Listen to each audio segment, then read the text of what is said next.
Hi guys, welcome to the Peak Lapel, another episode of the Road to Mykonos. So today I just wanted to talk through my passion for supercars, where that came from, and ultimately how that became what it is today, and me ending up doing the Gumball 3000 Rally in 2019, and this year it is of course Road to Mykonos.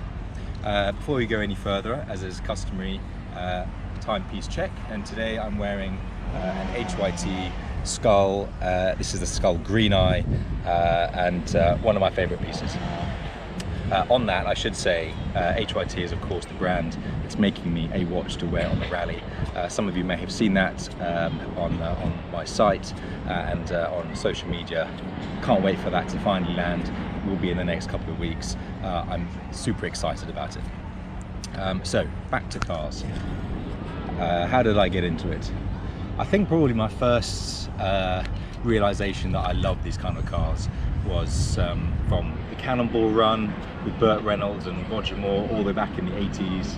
I love things like Magnum PI and the beautiful 308s, Quattro Valvove that he used to drive.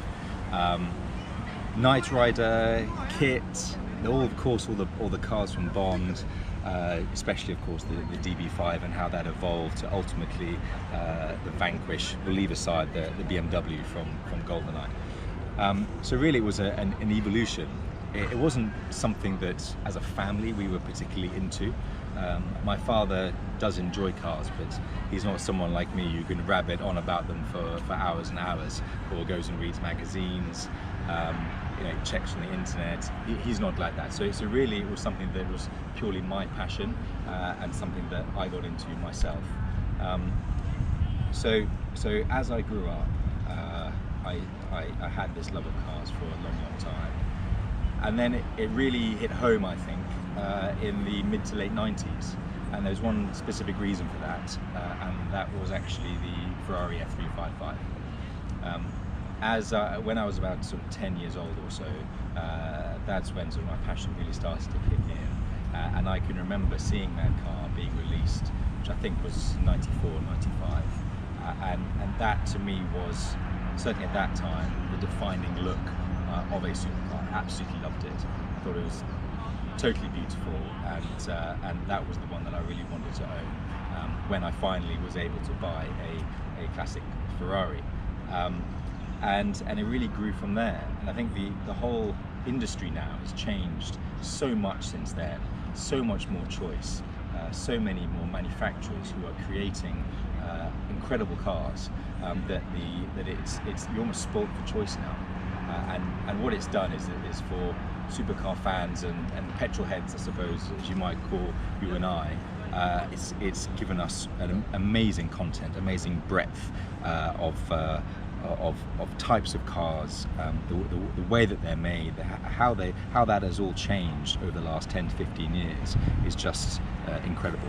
And of course, for a certain number of manufacturers, that has all taken its lead from F1. And of course, Ferrari is probably the lead in that, as is McLaren.